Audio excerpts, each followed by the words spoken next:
Kinumpirma ng Philippine Drug Enforcement Agency na peke ang kumalat na authority to operate at pre-operation report na may petsa na March 11, 2012 na nagsasangkot kay Pangulong Ferdinand Marcos Jr. sa iligal na droga. Sa inilabas na pahayag ng PDEA, sinabi ng mga ito na ang kumalat na dokumento ay walang control number na inisyu ng PDEA National Operations Center. Nakatakip din anya ang item number sa may bahagi ng noted by kaya't hindi ito ma-verify. Bakante rin umano ang item number 6 at number 8 sa bahagi ng coordination made by at received by.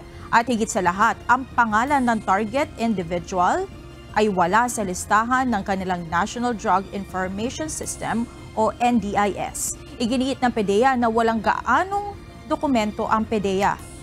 Kaugnay nito, pinag-aaralan na ng PDEA na sampahan ng kaso ang vlogger na si Maharlika na siyang naglabas ng naturang dokumento.